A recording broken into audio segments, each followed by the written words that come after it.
Good morning.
Lane here.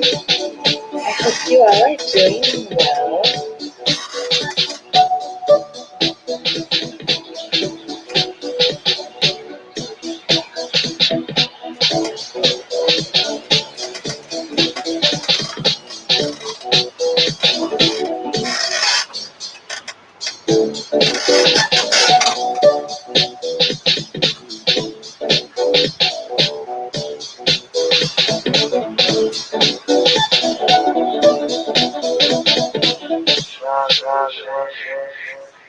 Good morning. Good morning.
The,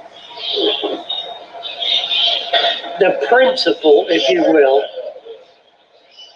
of enjoying your aquarium is a function of setting it up so that it is as trouble-free and as labor-free as is possible.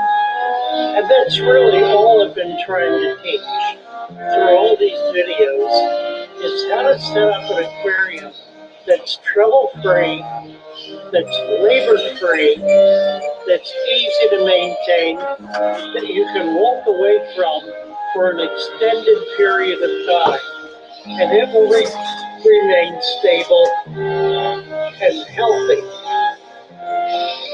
So I guess that's really, if you're having trouble, that's what you need to figure out, is that it really is possible.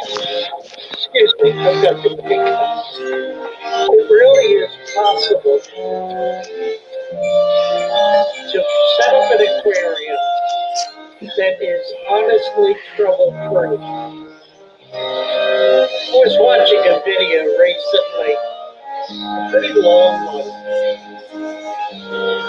by a good aquarist who was trying to help people with problem solving.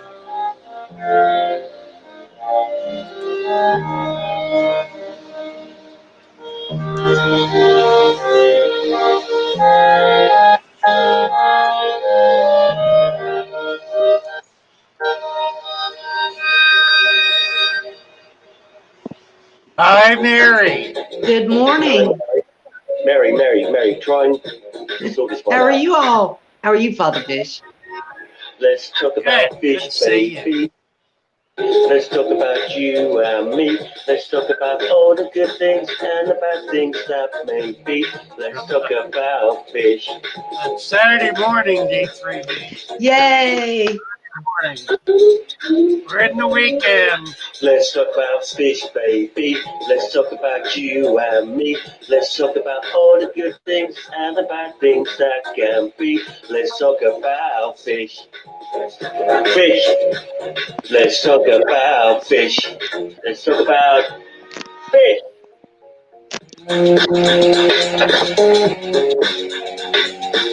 Instrumental break.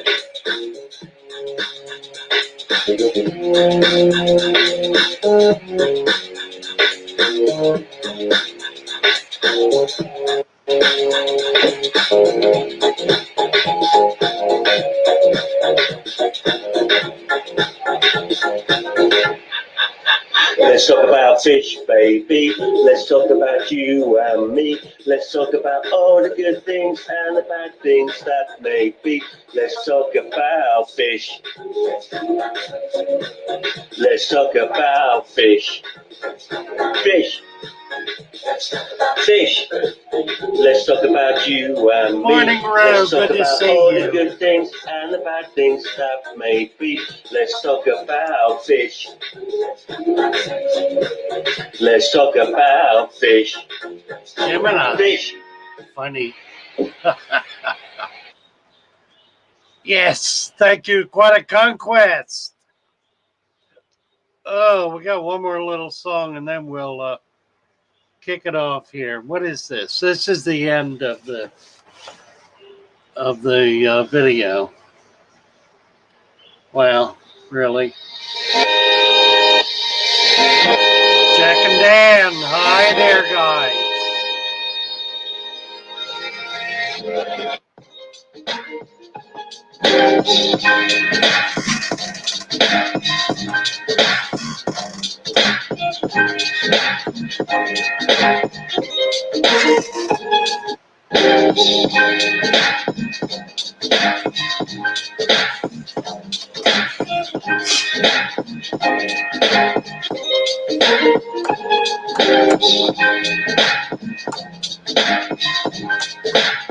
Hello, Alex.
Well, good morning, Mary Page. Good morning, Father Fish and everyone. How are y'all doing today? Okay. Let's see. We have 24 watching and All 8 likes, y'all. Hit that like button. All right. I'm just on the line with Frank, who's coming in. How are you? I'm doing great. How about yourself? I'm okay. I'm Hello. okay. I'm awake. I'm alert, more or less. I'm here. Yeah, that's good. Alex is here. Hi, Alex. Alex, I watched part of your video last night, where you were a guest, Yes, and Aquamate. your lightning strike story. That was pretty harrowing. Mercy.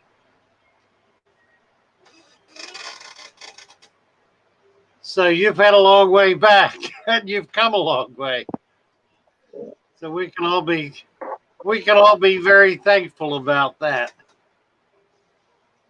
Yes. Starts Hutch. Yeah, that Lee's saying you like the intro. I do too. I think it's great. Really, really neat. I know, T-Bone. I was watching on Roku, so I couldn't comment, and I had to go to bed. But I really wanted to get the story, so he went into great detail. It was remarkable. Yeah, you bet. She sure did. Oh, what else? I'm Go just through looking at her. all the hellos. Yeah. Is Stephen here? Yes, he is. All right. His son had a car accident a Oh, couple of no. days, and I'm sure he's hospitalized. He was apparently seriously injured, Oh, my but goodness. he said he's doing Prayers better. with you. Yes, prayers, Stephen. Ro is in and out. She's running off to work.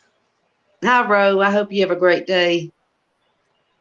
Uh, There's the David. special one is here.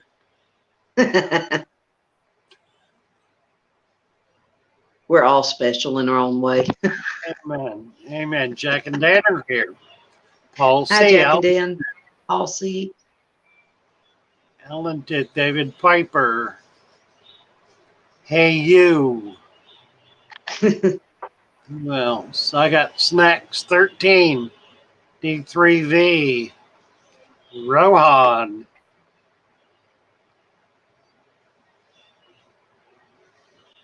Chevy Fish. Hey, Chevy Fish. Oh, dear. Maybe I'm not awake. David Piper. Oh, we got a gang in here, don't we? Hey, you. Logan's. Is that everybody? Roll Britannia. That's a new name. Are you Roll Britannia? Color Guppies. Color Guppies was number one this morning. First one in. And I did not create a stream last night, so it didn't happen until this morning. Chev Birkinshaw. Good morning, Chev. Craig Broderick. Chubbs. Hi, Chubbs. Boy, we got quite a crew in here this morning, don't we? Let me see. How many are here? How many? 27, 17, 18 watching. Hit the like button, guys, please. Oh, dear. Ugh. Anthony T. Hi, Anthony. Paulus and Fluvius. Paulus and Fluvius. Pallas and Fluvius. That's Frank. That's his herpetological designation. For the wish you were hoping you can be released today. Oh, wonderful. Wonderful. Oh, that'll be a blessing. My God. Scary stuff. Dank Tanks. Hello, Dank Tanks. T-Bone. Device is not connected. He just had such a struggle yesterday and never got it. I thought that might have been. I thought Lee might have been Rule Britannia. Guess I was right. 4 deers came up to my back door. I got snacks. Says Chubbs is here. Good morning, Chubbs. How are you? Good morning. Hi there. Good to see you. Yep. What are we looking at? Take a look at the new plants I got. Oh, how neat. Good morning, what Chubbs. What are they? I got some new ear. Oh, I got Rotala atra. I got Loelia dark red, the Loelia white I got from you. Uh-huh. I got a Crypt Narii, Crypt purple silver green Queen Tiger. That's a pretty rare one. Got a Fonda Geaton right there. I got some all kind of stuff in here. All kind of new plants that I just got for this tank. Oh, Chubbs. It looks great. Nice. Yeah, when it grows in, it's gonna be awesome. Yeah. Got, yep. I got the two golden top minnows in here. That's it. Yeah, comes down over here. Oh, cool. We've been having a hard time finding them. We got a few, but not very many. Yeah. See them scurrying in the back there. It's that Lucania goody eye. But yeah, I got 5 baby golden tops in here. Oh, nice. That's all I got out the bin, but at least it's 5 more. You ever caught any real big ones? No. I think the biggest one I caught was about 3 inches. That's about the biggest I ever caught. Yeah. I only caught one. Only ever caught one that size. It was beautiful, but it was in deep water. They caught it in deep water. Oh yeah. Chevy Birkinshaw. Good morning, Chev. Yep, they're doing good. There you go. There's you should know what that is. Yeah, absolutely. Look at that. Sheep's head. Yeah, took some duckweed off the top, and then you could actually see in the tank. Yeah, right. Are there babies in there? There is still a baby in there. Oh, there it is, right in front. Yeah. Sure enough. Nice. That's the neat thing about those guys. They do not eat their babies. You can raise generations of them all together. Well, in this tank, they got Daphnia and Scuds living in here with them. Now, do you think they're eating them? I know they're eating them. Oh, okay. And I'm really unclear about what they were eating. I was feeding. I feed them. I feed them every day too. Okay. So they eat a lot. But I'll watch them, and they do hunt them. If they see them, they go after them. But I found they mostly ate algae for me. yeah. Well, there ain't no algae in the tank, and they don't kill snails. Right. Yeah, I had a lot of blackworm at the time, but they were not taking it. We wound up just trying to load it up with microculture. Yeah. About the same thing we're doing with the pygmy sunfish. We got about 30 of those yesterday.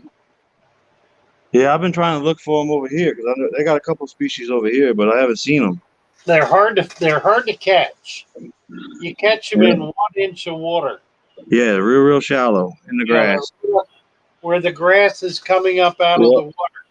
If you put your net about 1 foot into the water, flat on the bottom or square to the bottom, and Yep. then splash the water. They'll dart into it. Yep. Yeah, they got a nice little cover spot right there underneath this log. You can see what's coming out right there. There's You the bet. female. You bet. When they come up to the tank and they go underneath that log, and that's it. Alex, well, Alex, you got your chance. You can come down, you know, whether Louisiana or Florida, it's kind of all the same. Yep. Who are they back there? That was the golden tops. Two little ones. Is that what they were? Yeah, about 2.5. Nice. That's the breeders. That's the ones that made the babies. That's the only 2 that I caught this year. Really? Yeah, I caught them in, I think, March. How do March or you April. go after them? How do you catch them? I use a dip net. Yeah, I do too. I use just a regular bait net. Yeah. And I I've just got put a a piece of rubber around the outside the rim Yeah. to keep the net from chafing. And I Right. just keep with that all day long. Yeah. I have a 3-foot wide net. It's called a vat net. I get it from the co-op, and I push that through the grass. Yeah. I got a heavily weighted 12-foot seine that I use too. Oh, nice. Yeah, I'm in process of building. T-Bone got his camera up. I think he will. Look at this. We have T-Bone. He's in and out, but he's there. You need to put some light on your face. There we go. Perfect. You made it. That was quite a struggle, wasn't it? Oh, you have no idea. Oh, man. Well, Good morning, T-Bone. Good morning. Hey there, Mary. Hey, I got some new earbuds. Did they sound better, they Father do. Fish? I like it. Yeah. All right. Hey, What's up, Chubbs. Mary? Good morning, everyone. Hanging in there. Gobies. Oh, Mary. Yes, sir. Oh, no, you were just talking about gobies. Okay. Yeah, I love Chubbs' gobies. Those are just awesome. Oh yeah, the gobies, I got them in this tub here. Let's see if I get the light on them. They're hard to see in all the wood. Good day, Oh, Glad to see you finally, T-Bone. You made it. yeah, you've been fighting it for 2 days, haven't you? Yes, sir. Goggles. And gobies are in here somewhere. Probably underneath here. Oh, yeah. There they go. Nice. Oh, there they are. Nice. Cool. Yeah, that's the tub that the golden top minnows came out of. Huh. Yeah, I put them in here, and I put 2 ammonia shrimp and a couple of baby plecos. That's it. That's all I can do. Nice. Craig Broderick, what's the channel, Craig? Craig posted a link. He did. Let's see. That is for, that's for his channel. He's got some beautiful Severum tanks. Yes, beautiful. Yeah. Really pretty. There's somebody recently who's doing a lot of Severum. I think we'll start getting a lot of Severum in soon. That would be a nice fish. What you got there, T-Bone, showing us this tank? Let's see if we can get a uptight of it. Here we go. Oh yeah. Oh boy. Oh, I love that wood. Oh, yeah, that's nice. Pretty. You like that? Absolutely. That's nice. Absolutely. Yes, we can see it real good. Oh, that's pretty. Looks like Alex is going to be doing an unboxing later today Well, I look forward to that. of plants. That'll be fun. What? Nice. Uh,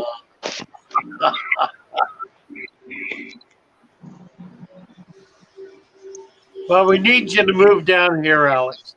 Enough of this living in the mountains.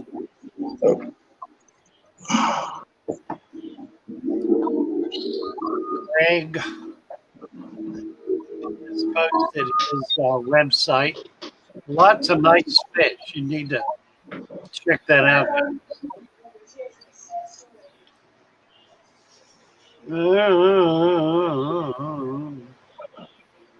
Who else is here? GRB. Hello, GRB. Arcus. Hi, Arcus.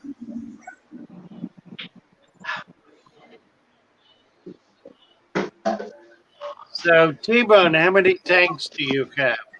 I got 3. 3 tanks. 3 tanks.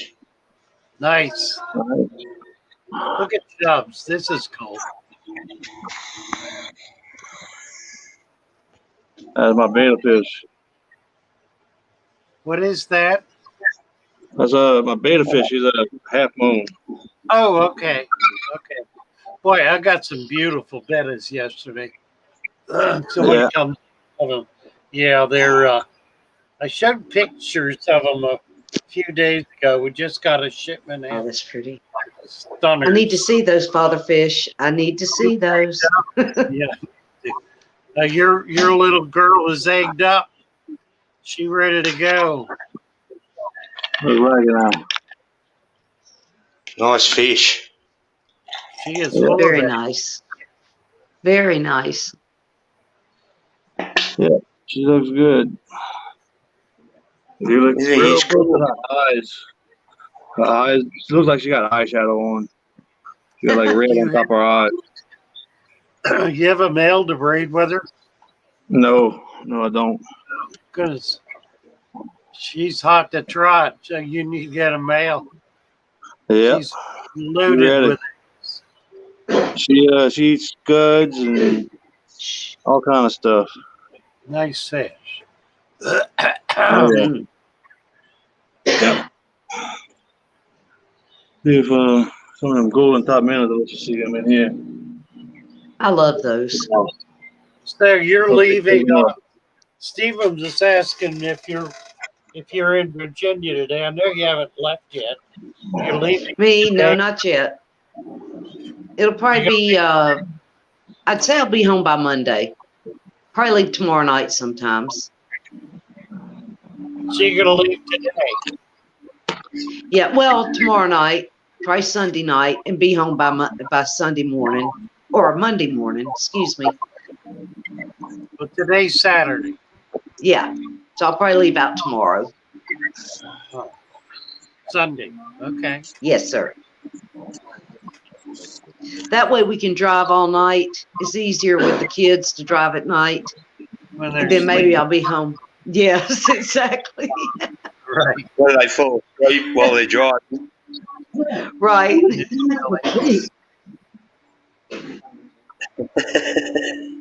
Traffic night too, isn't it?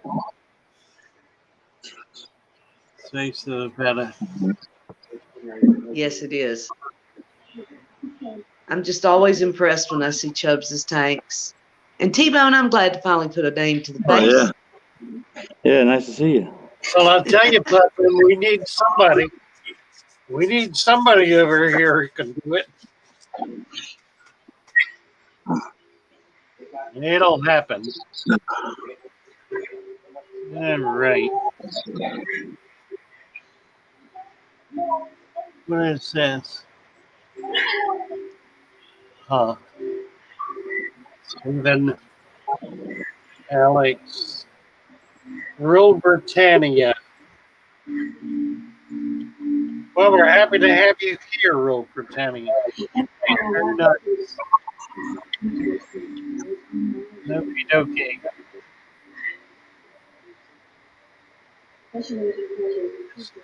Not much else going on here. What time is Nope, you're in good shape. You're in good shape. let me I'm gonna do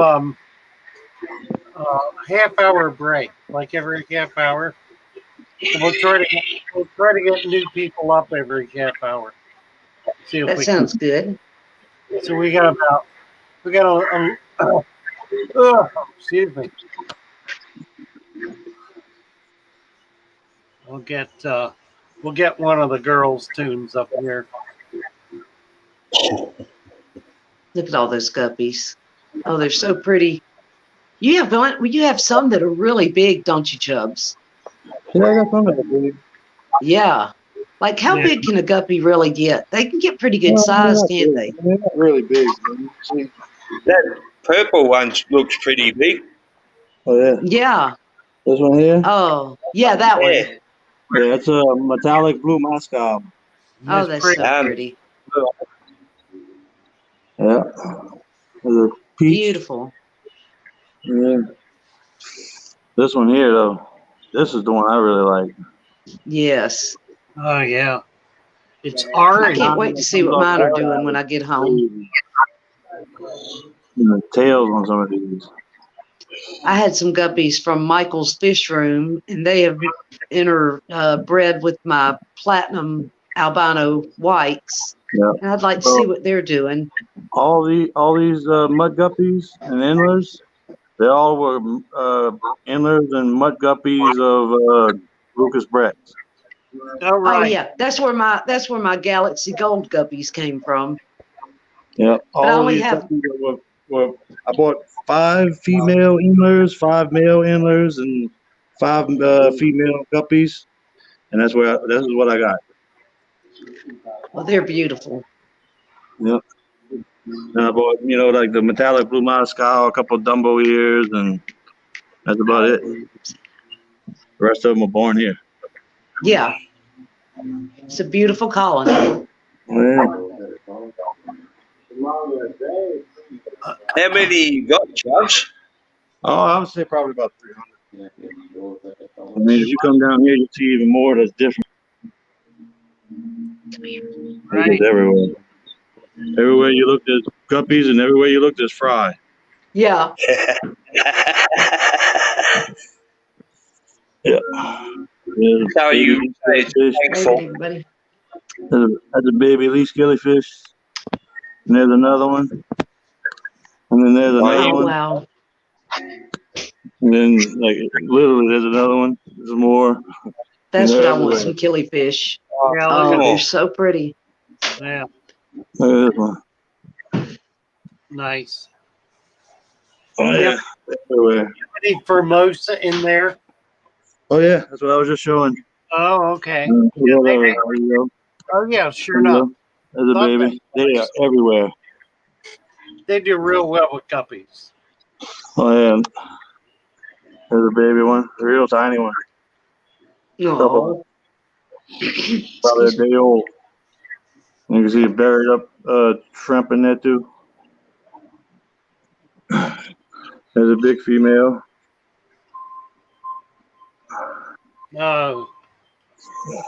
Hey, used fish has made a full recovery. Good job. Awesome. Good job. Here's the log that a bristlenose plecos breed in. You got a hole on each end right there. It goes all the way through. And the pleco cave has never been used. Huh. Yeah, funny about that, isn't it? I've had that experience more than once. Yeah. And go for that wood every time. My pleco, all he does is hide under that log. Yep. Right. That's all he does. Just sits there and chews on the log. Yep.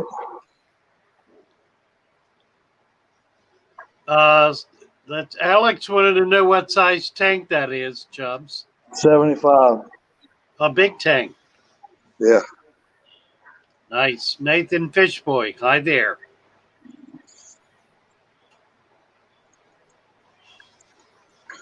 Just ran on air filters, well, sponge filters, one on each side.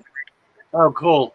Yeah, I like that. I just set up a 75 yesterday with 2 big sponges in it, heavily Yep. planted. Need to get some pictures of it. Yep. It's an old Well, metal. the cloud is because I fed them heavy on Rapashi yesterday. I find the clouds up the water every time. Yeah. Now look at this thing. That's pretty fish, isn't it? Look at that. Nice. Absolutely Every beautiful. single color of the rainbow. Yeah, looks like a flag. Nathan Fishboy. How you doing?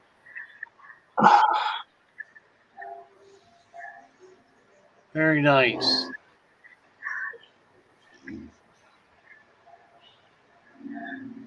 I tell you what, you look at this thing every day for a week, and every single day you're gonna see about 10 of them you ain't seen before.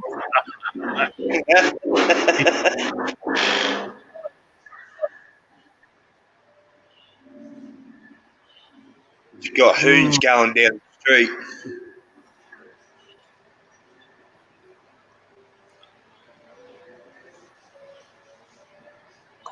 All right. We're Yeah. going to play a little tune here. Let's get Cassie B up. We haven't heard from Cassie B for a while. Okay, I'm gonna go ahead and step down. I just wanted to show No, y'all our everything. prayers are with So I her. did, It's nice to have some you other visit, stuff to do. T-Bone. Glad you got that together. Chubbs, thank you very All right, much. bro. Yay, All right, Mary T-Bone. Paige, T-Bone. I'll see y'all later. Everybody So in glad to chat. see you. Love you, Love you too. Chubbs. Bye. Let me see if I can get this. See if I can get this up here. Oh, right there. It'll probably knock me out again. It usually does. Here we go. You gotta go over and turn it on. Like that. Found my way. I found my way to Father Fish. He comes on in the morning every day. Add some soil, cap it with sand, then add plants. He will help you do it the right way. Add some fish, then walk away. Feed them high quality food. Thy food is best. Keep it dirted, keep it all natural. I found my way back to Father Fish. Bye, all. Well, I lost Father Fish, and Mary Page is taking a walk. So I'm gonna have to click off here and then click back on.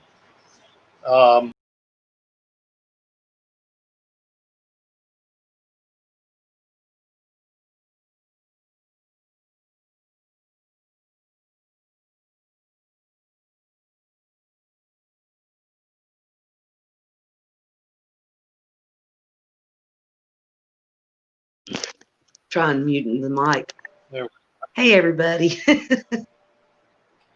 Alan had an interesting comment. He has redworm nematodes in with his cherry shrimp, and he wants to treat them. Now, I don't think you need to treat them. I don't believe they're going to hurt your shrimp, and the shrimp are not going to eat them. So you're kind of stuck with 2 populations there, but they should not bother each other. The nematodes are that red nematode is a filter feeder. I don't think it's going to eat baby shrimp. I don't think it can catch them. Oh, that would be the only real concern if the nematodes could get the baby fish and a baby shrimp. And I don't think they can. If they do, and you find you have to get them out of there, you're going to have a hard time doing it because anything you use to treat the nematodes is going to kill the shrimp. You can't use much of anything really. The alternative is to put some little fish in there that will go after the worms. They're going to go after the baby shrimp as well. I mean, that's the problem. You're kind of stuck. Alan. I think there's not a lot you can do about it. I think you have got a situation where you're running two parallel populations of animals in the fish tank that are kind of on the same level as each other. Make sure that you've got babies that are surviving. That would be the only real thing to worry about. If you don't have babies surviving, then you're going to need to do something about the red worms. But I don't honestly believe that's going to be a problem. Somebody was saying something the other day about it. I can't remember who. Alex, are you still there? He is. What do you know about red worms going after baby shrimp? Yes, T-Bone, we now have a face to the name. Thank you so much for coming up and joining us. That was nice. And thanks for sticking with it and struggling to make that happen. It was 2 days trying to get online, and it was certainly worth it. Love your tank. Love your beard. Ah, nice job. Yes, Thank you. absolutely. Let's see here. We had a question. It was from Nathan Fishboy. Father Fish and Mary, what's your thoughts on painted glass on backs of tanks? What would you recommend for black gravel, staying away from the blue and the yellow? Well, I don't ever recommend gravel at all. Um, what I'm fond of saying is that with gravel, you maintain an open sewer. With sand, you maintain a septic system. If you want black, you can get black crushed anthracite coal, which is also sandblasting. Mary Page is flashing our mug. um, the black crushed coal is sand grade. It's sand grade, so it works real well. As to painted backs, that's really it's really an aesthetics issue. You do what you like, what you think is pretty. Oh, that's interesting. There we go. Alex is saying use um, baby or use either baby cories or pygmy cories. And he's recommending the two that are in the hobby are Cabrosus and Hestatus. And they're inexpensive. They're a nice little animal. They'll do real well with the shrimp. And he's claiming they're not going to eat the shrimp. So what in the world was that? That was a strange sound. Did you hear that, Mary? Woof woof. There was a woof. Oh, it's woof. not here.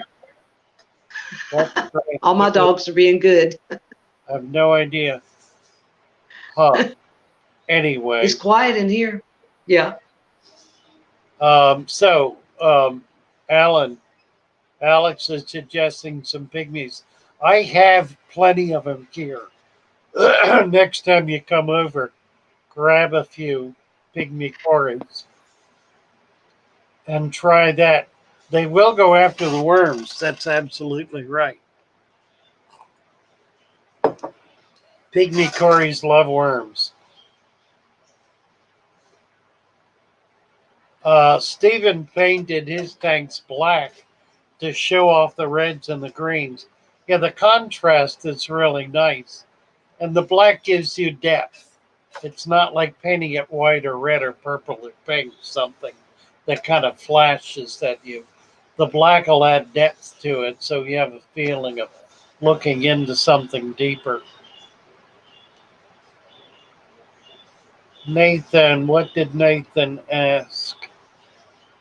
Do you see a question from Nathan? Lee was referring. There it was again. Whoop, whoop, like a. Oh, it's not here. I Somebody's hear your up there. birds. No, it's like a whoop, whoop. Okay. Let's see. Nathan. He was just talking about the black sand. Let's see. Black gravel to me is black diamond, and that's what I've got next to me. Okay. Here we go. What's your thoughts on painting? Oh, yeah, we did that. Right. Yeah. What we've been talking about. Right? Right. I didn't think I was behind yet. Funny. David Piper said he mixed black and white sand for a cool look. Oh, yeah, I've done Let's that. see. And it kind of makes it glitter. The black sand kind of glitters anyway. When you mix it with the white, it's like having diamond dust in your tank. It's really kind of neat. Psychedelic Hippocampus said maybe somebody's phone was vibrating. I don't know if it's mine or I don't think it is, but I don't know. It sounded like a human voice going whoop whoop with a woot woot. It's funny. Something vibrating. Did you hear it, Alex? I didn't hear it on my end. T-Bone heard it. T-Bone said he heard it. Okay, so it's on the system. It's not just here. Okay. Dead Fred 821. Hello, Dead Fred. Nice. Hi, Dead Fred. Let's see. Let me post it. Rohan, he came in. Let's see. Anthony T said he thought it was my phone. It may be. I don't know. I didn't see it come through, but David Piper, when I breed light sensitive fish, I cover the tanks with the stuff you put down for the garden to stop weeds from growing. the Get it right. The landscaping cloth stuff. Yeah, that's what he's talking about. Okay. 48 said it was a text vibration. Oh, okay. Whatever that is. So. Might be Rohan. Rohan said it might have been my phone. I don't see a notification, but sorry, y'all. Phone on the table. Is your phone thing on a table? Yeah, it's sitting on a table. I didn't see one come through, but this is possible. Thank you, Peplin. For posting links. Frank sent me a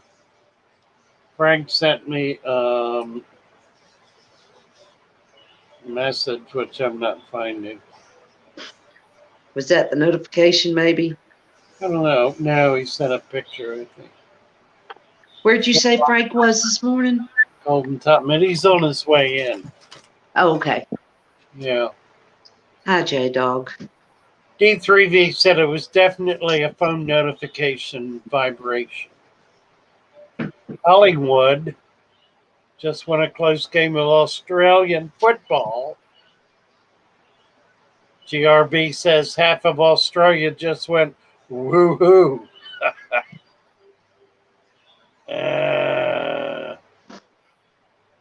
Purchase some of the black sand. Oh, Ellen. Yeah, it does look really good. The only problem with the black sand is if you have bottom fish that turn black. when they hide, they will disappear. You'll never see them. Like Plecostomus, the common pleco is going to get down there, turn black, and you'll never see him. Funny.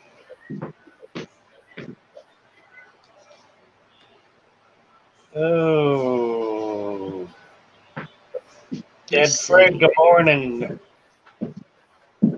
Hi, Betsy. How are you? Good, how are you doing? Good. Hi, We've got Betsy. 10 chameleons running loose. How Little, many? they're about 10. They're all over the shop. I saw Oh, one no. climbing the wire up to the fan, the window fan in the back. How did It's they, like 15 feet in the air. how did I they think get they out? went through the bars. Oh, They were the little Oh, ones. goodness. Big ones are still in there. I think the little ones got through the bars. So I'm gonna buy So were a some lot today and screen it in. Yeah. So were a lot of them babies, father fish, they were young. that They you were just got? babies, but they were like 4 inches or so, 3, 4, 5. Fairly small, I'll be on small the lookout. enough that I think they could squeeze Oh. through. These are like half-inch bars. Yeah. So we now have a shop full of veiled chameleons. We need to catch them because they're not going to get much food in here. I've had geckos, tokay geckos in here for years, and they keep the bug population down pretty well. So we don't get a lot of bugs. And I've got in the atrium, I have quail, and they do a real good job on the bugs in the atrium. So we don't have them in there much either. So we're gonna catch these guys, or they will starve. They Yeah. will. Let's see. Nathan Fishboy said he's sticking with the black diamond sand with his silver dollars and Sarasa goldfish, father fish, and Mary. Let's Yeah, see. pretty. That'd be pretty. Alan Tooth says some of my wild type cherry shrimp have turned coal black with yellow back straight. Nice. And Hey You said, what would be your perfect cold water tank? Stocking plants, etc. Any size tank. Who's asking this? That was, let's see, that was whoops, Alan. I think it was Alan. No. Yes. No. Oh dear.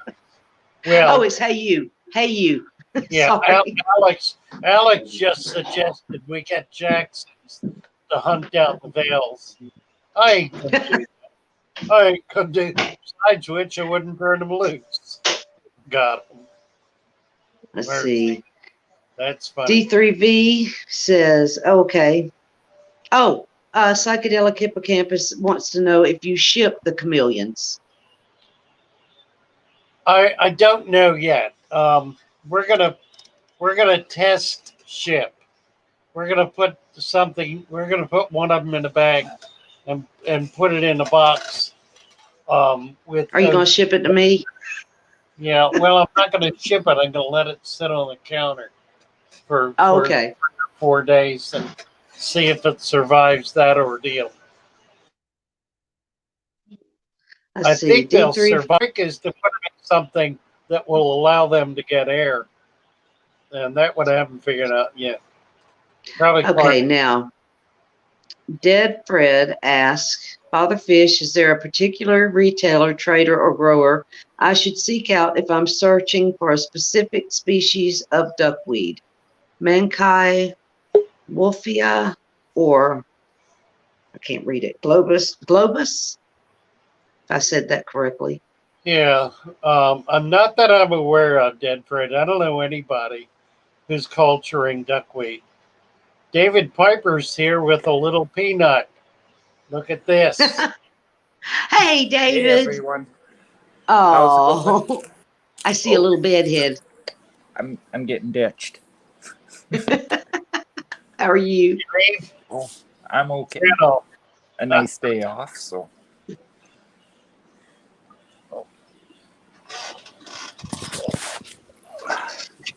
There Are she. y'all looking at? Are you looking at your beautiful aquarium? I am, yeah. And she just hopped on my lap, but Oh boy. Oh, it looks great.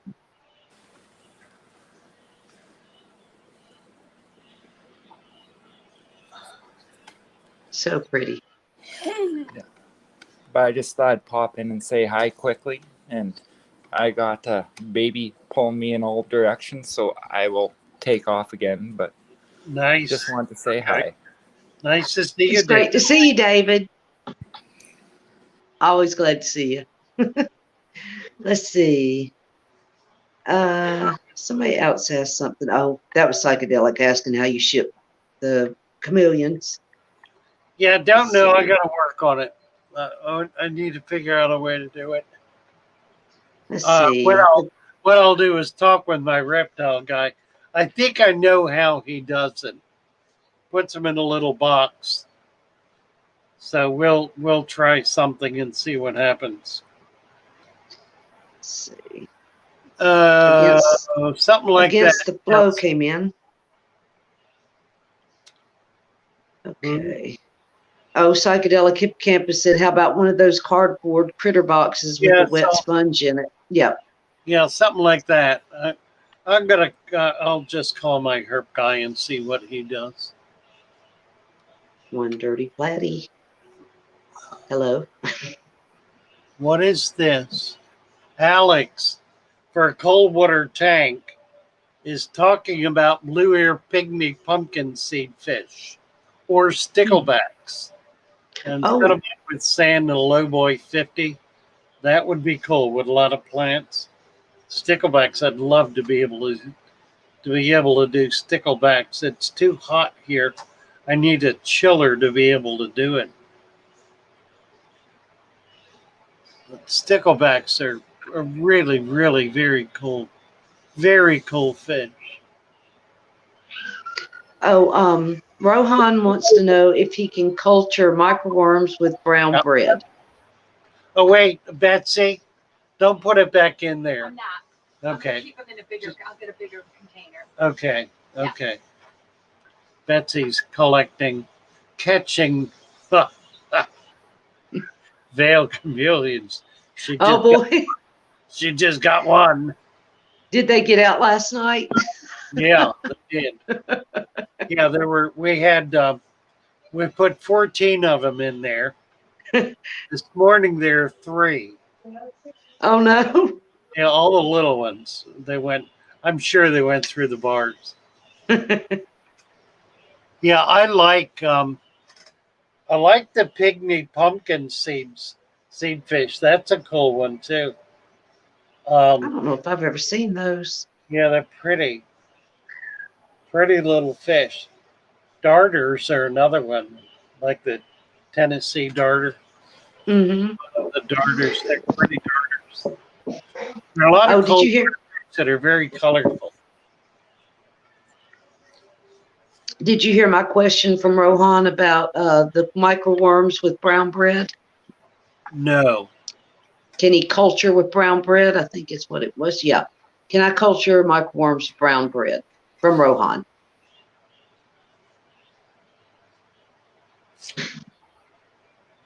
I haven't done it. I haven't tried to do that. The only I've tried to culture them in water, and that doesn't work real well. It's interesting. You might put a little yeast in it. They probably will eat yeast. I don't know. Try it and see. My fear is that it would rot. That's kind of my continuing experience with these bigger nematodes. I can't get them to stay alive, but try it and let us know how it goes. We'll be vitally interested. I don't know if Stephen is still here. He should know. Yeah, he is. Stephen, how about cultivating or culturing larger nematodes like the black worm or the red worm or the what's it got, brown worms? I've never successfully cultured them in quantity. I can do small amounts, but to try to do them by the pound, I've never been able to keep them alive. I've tried the last 2 times. I got 10 pounds each and wound up losing 90% of it overnight. So that didn't work. Let's see. Oh, just GRB and Alex talking to each other. Talking about a nice cold water tank would be a hill stream loach with candy darters or rainbow darters and Well, rainbow shiners in a big old school. yeah, oatmeal and baker's yeast is what I use for microworms. Yeah, Okay. microworm is a nematode. I mean, it conceivably could work. Try to do it in a fairly large container. It's going to smell pretty bad, and it will go bad. Um, so you're going to have to figure out a way to harvest them. That'll be the real issue, to figure out a way to harvest them without getting all the gunk, all the muck.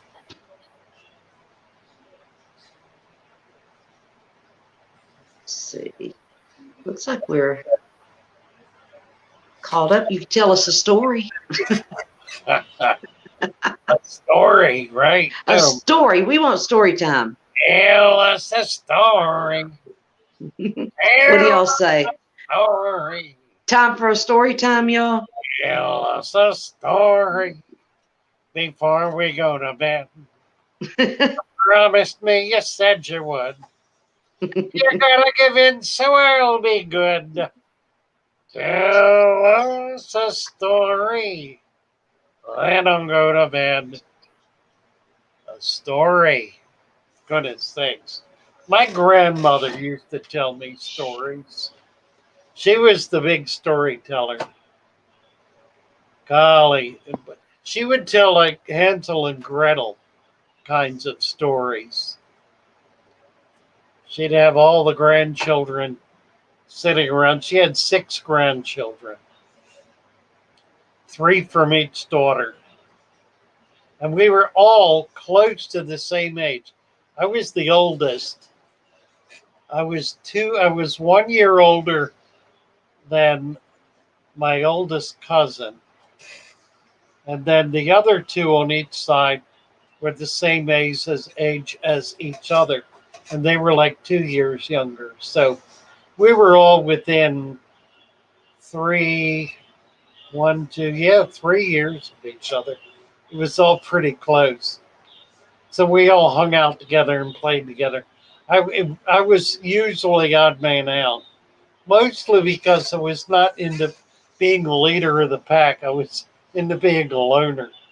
So I would kind of go off on my own more than I would get everybody involved in some kind of fracas.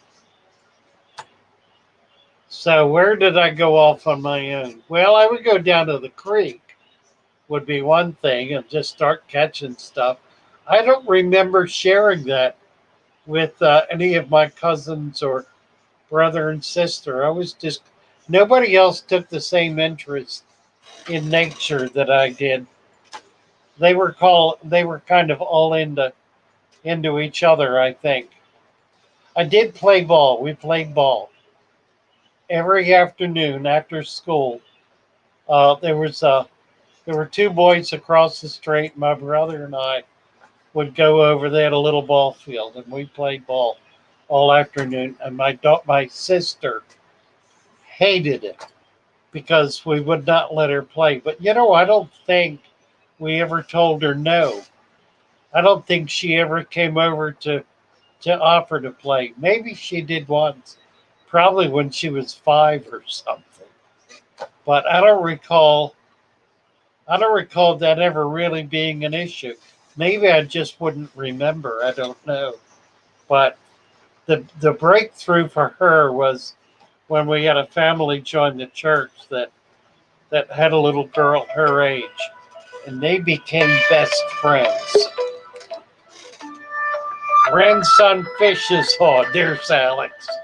Ah, John Fish is calling. Hey, John. Are you offline? No, I'm not offline. I'm online. Okay, what time are you done? I'll be off at 10. I'll call you back. Bye. Okay. You don't want to talk online. All right. That was John Fish. Hi, Alex. Hello, Ralph. Secrets. Hello. Yeah, I guess. I don't know. That's funny. Good morning, Alex. Good morning, Mary. How are you? Doing good, thank So you. I have a little story just to share, and then I'll Wonderful. disappear. So when we were talking about ideas for cold water tanks, one of my favorite fish to watch here. Wow, my hair is crazy. It looks fine. One of my favorite fish to watch locally is the 2 and 3 spine sticklebacks. Oh, wow.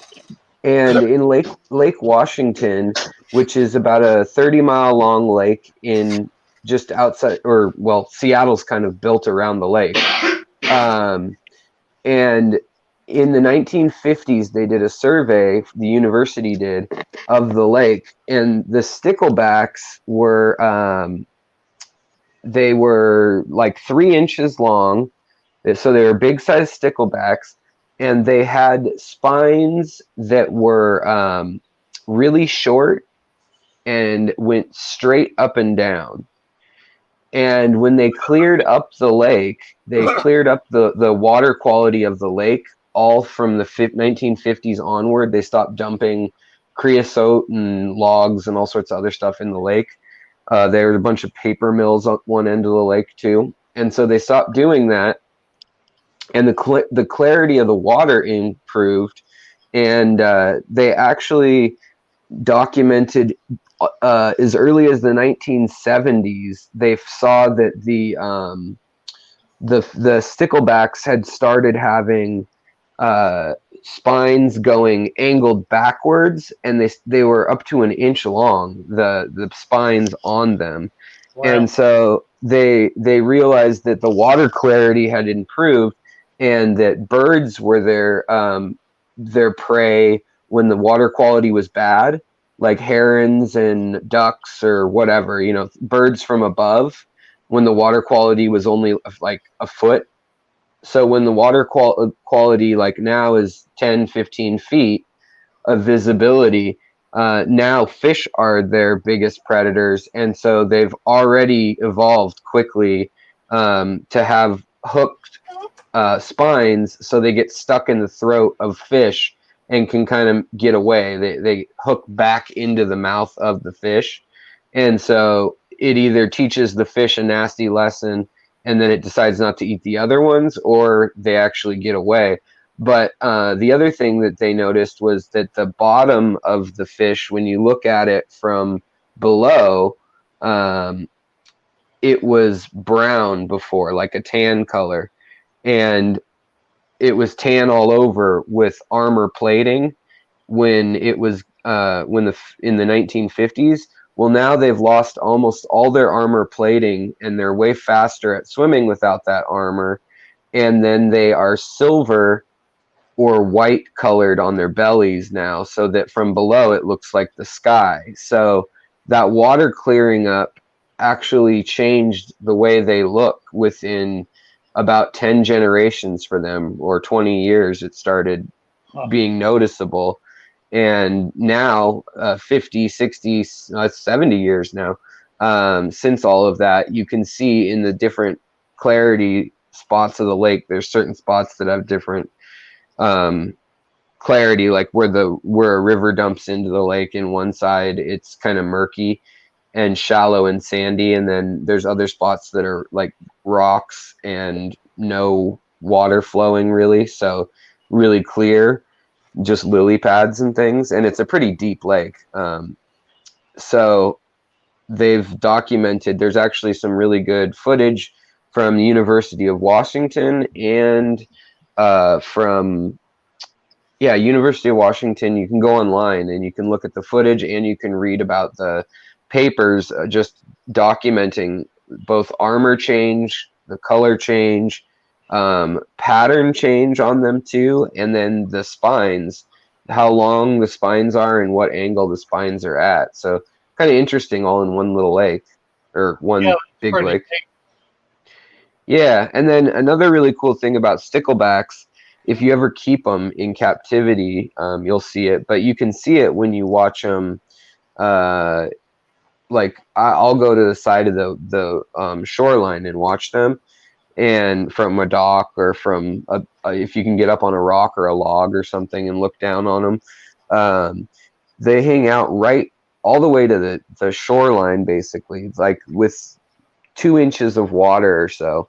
They'll go that shallow, and it's really incredible the way they look. I have a video of them on my channel from, I think, 2 years ago, but it was up in Canada, and there was a hot spring at a place called Harrison Lake, and they were in the hot springs, and so they were spawning year round because it was 80-90 degree water where they were living.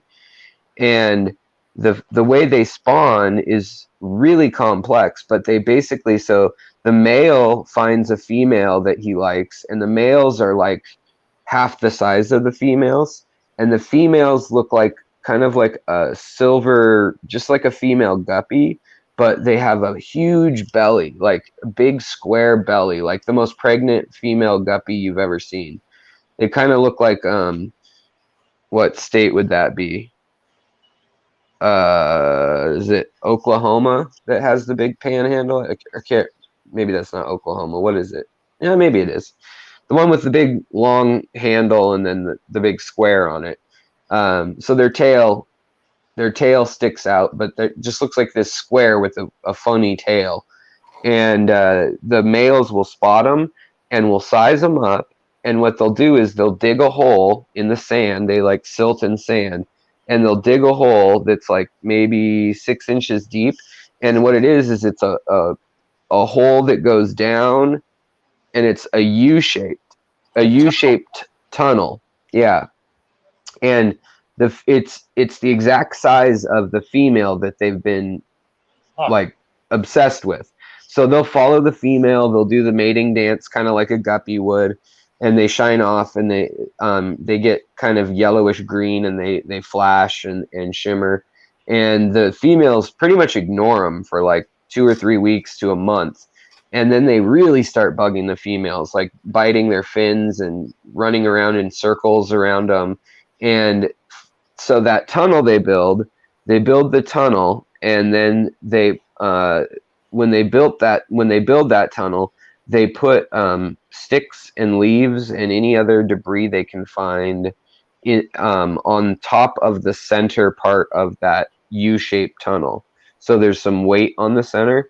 And then they dig another tunnel that's the size of the male, so a teeny skinny tunnel, so that there's an X. Like there's 2 tunnels shaped like there's 2 tunnels that are U-shaped, or so there's a U-shaped main tunnel, and then the other direction this way, there's a straight tunnel that meets the bottom of the U that the male can get into and meet the center of the U. So what he does is he makes the female so angry that she tries to attack him, and he'll zoom through that tunnel, and she gets wedged into it.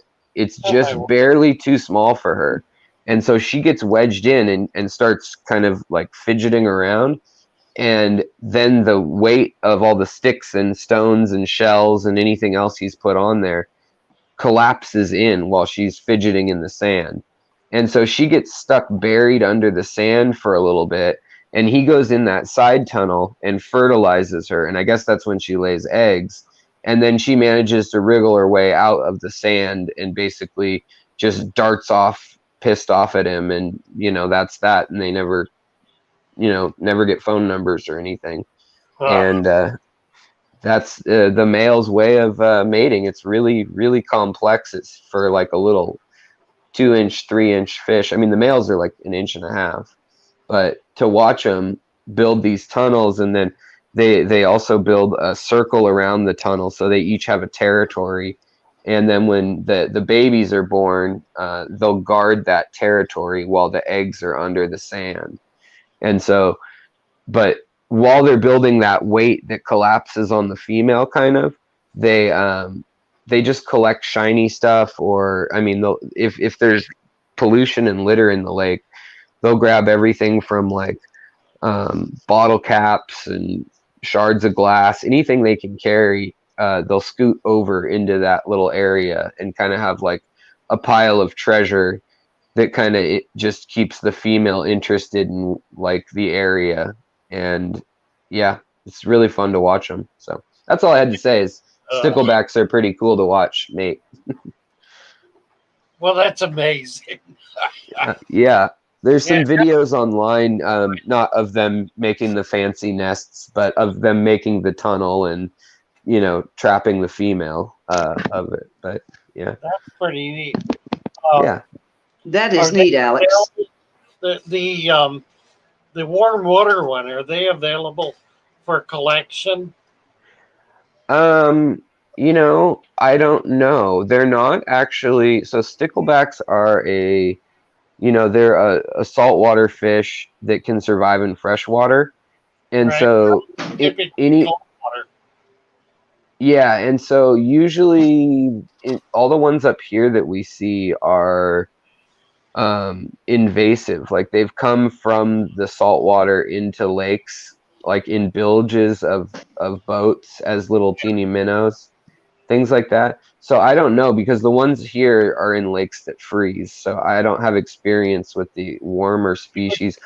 Although they can put up with, I mean, the lakes on the edge will get 80, 90 degrees in the heat of summer. So, I mean, in theory, I'd think they could handle it for a while. Yeah. You were talking about a warm water species. One that's living in hot, like a. Oh, yeah.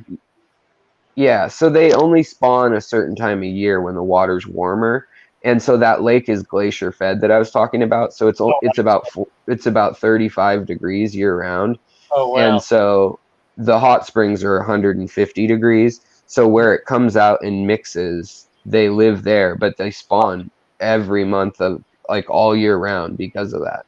Wow. So yeah, Wow.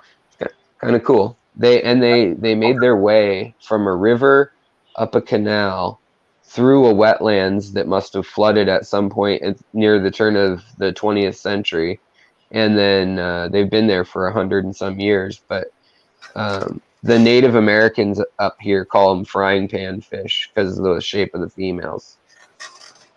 Nice. I love it. Yeah. Well, that's about the most convoluted breeding story I've ever heard in my life. That's I know. remarkable. Yeah, I know. It's like more elaborate than cichlids even. Yeah, really. That's not just elaborate. That's complex to a degree that makes one wonder how in the world that could even have developed. I know. I mean, I think the most important part is just trapping her in a tunnel. And then but I mean, the fancy stuff of the shiny things and all that, I must just be a fish thing. I don't know. Like cichlids do it too. But I always wonder, like, if Elosoma, little pygmy sunfish, and Batis, if they would get along. I've put them together, but I haven't really watched them, and I've never had them reproduce together. Yeah, independently. I put them together quite a lot. I think the problem is that their behavior is very different from each other. Yeah. The Batis males create a nest. Yeah. The Everglade don't. They sort of they're a scatter spawner. Okay. Kind of breed wherever they are. So there's some behavioral differences, but they're the same size. They look a lot alike. Yeah. Yeah, it would be. You'd have to, if we could keep them together for a longer period of time. maybe put female of one species with male of the other to That's a good idea. try to force a spawn that way. You know, I mean, I'm sure they're not. I mean, they've been apart so long that I would assume they're not compatible. But sometimes weird things happen. Like, Oh, I you know. know, in theory, a camel and a llama can have a baby. So never know. I'm trying. All right, that's all I had to say. I'll get off here now. Have a good morning. Thanks, Alex. What? You Yeah, can stay Thank on. you, Alex.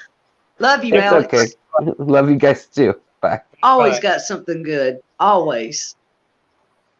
Good morning, Susan. Let's see here. Susan's here. Oh, John Aquarium's asking, do you know how to breed beta? Sorry, I don't have my glasses on. FISHY? FOERSCH? Yeah, I do not. I've not done any of the wild betta species. So I'm totally at a loss about them. Let's see. Blake's not here, is he? He does some wild bettas. There are a lot of big city bettas. I wonder where Amber is. She might be listening. There are a lot of people doing them.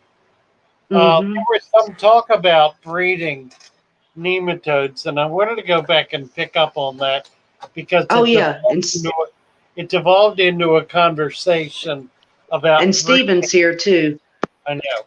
It devolved into a conversation about breeding microworms, and the original question was about breeding large nematodes like red worms, black worms, brown worms, whatever that is, and whether they could be cultured, if they could be cultured in bread or in some kind of a yeast mixture.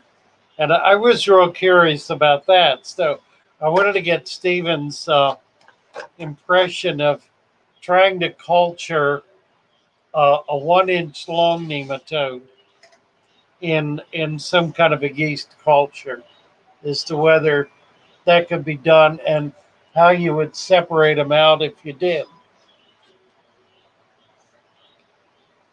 David Piper talking about silicone going bad.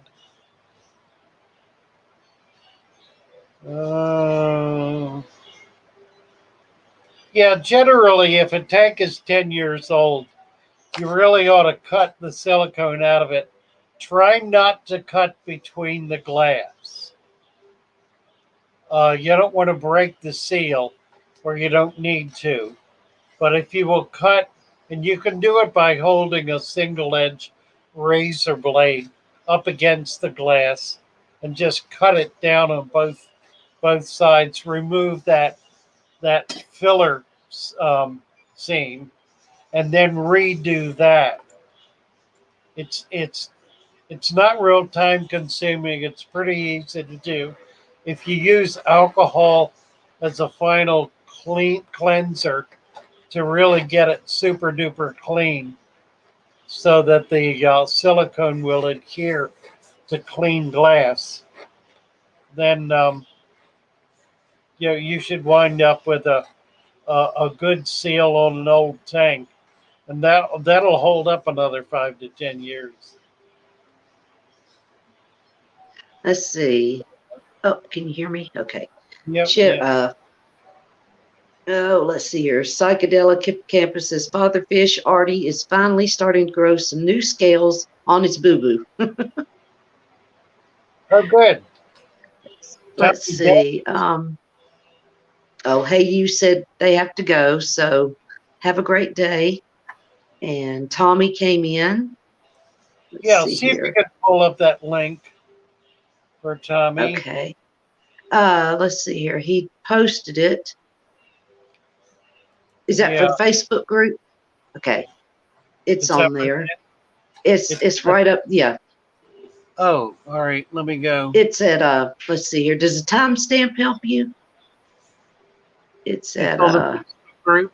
No, it's at 9:09. If that helps. 909 timestamp. Timestamp. On And what? No, I see that. okay. I'm on the Facebook page. Oh, okay. Brian let's see Bryan's here. got some native sticklebacks on here from Michael Lohan. Did he have is this something that's on the on that page, on the shoal On the page? Facebook place. One Yeah. Dirty Platy just posted it again. Let's see here. There's a couple more things. Let's see. Rural Botanica said, off topic, but I'd like to ask a question regarding plants in a tank. Would it be beneficial to grow chocolate mint bush cuttings in a tank or filter, leaves above the water and roots in the water? I don't know how beneficial it would be. And Stephen, the biologist, has posted something. Let's see what he said. I don't know where it went. No. Nicholas Grell. Good morning, Nicholas. Hello. And there's Holly. I guess I'm going to have to go into YouTube to get that link. Let's see. I think Here Fishy had to leave. No, Stephen said, Father Fish, I commented. I think Here Fishy had to leave. No, Stephen said, I commented. Father Fish, I commented my method up above. I don't know that was part of the question. Let's see. Where's timestamp? Aquarium Cop just posted a $5 super chat. Thank you. Thank you, Aquarium Cop. Oh, he got his delivery yesterday. Wonderful. And he's saying thank you. So maybe it was alive. That would be. He's not saying. Where are you at, Aquarium Cop? You and Curly Bunny. Really? Let's see. I don't think I've missed anything. There was something with Stephen, and I just somehow it got the chat jumped. I don't see it. I think we were still talking about the microworms. Let's see, David or Patrick Polson just got 140 gallon and another 97 gallon. So later on, he's got some projects going on. That sounds great, Patrick.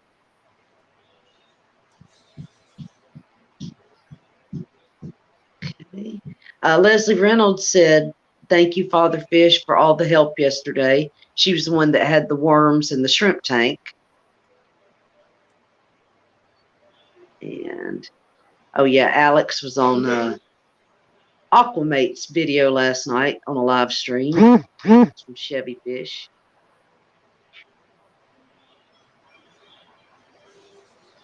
But I don't think you're behind anything. Yeah, you're doing good, Father Fish.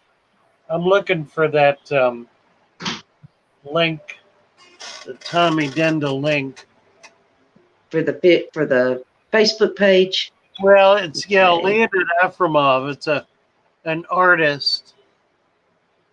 Let me bring him up here.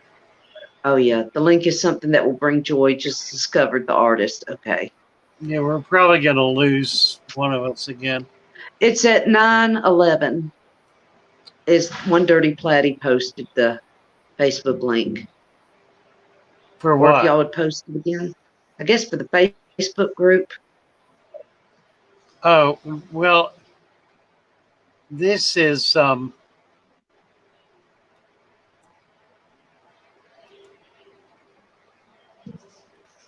let's see.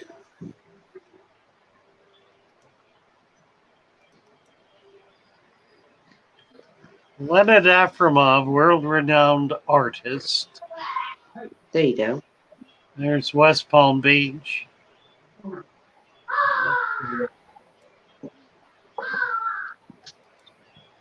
Oh, Lake Okeechobee. Okay, he sent this. He sent these to us because these this is a Florida, apparently a Florida artist. That is remarkable, isn't it? That's Oh, beautiful. okay. Look at that. Mm-hmm. Oh, wow. Sunset. Yeah. Isn't that beautiful? Nice. That is beautiful. And this is landed with Tom the cat. That's what my cat looks like or looked like some years ago. Well, very nice. Very nice. See what else he's got here.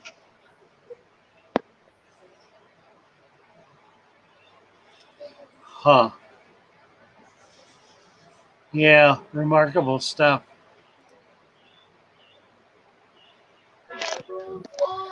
Let's see. Thunder Aquatics was talking about Pretty. cultures. Oh, a great fine brine shrimp hatchery. I think that's the little dish one they've got out. Pretty neat. No air, no lights required. I've been thinking about getting one of those. I like it, Tommy. Thank you. Very nice. Very nice. Logan's. So I'm Let's guessing see. the fish did not arrive alive.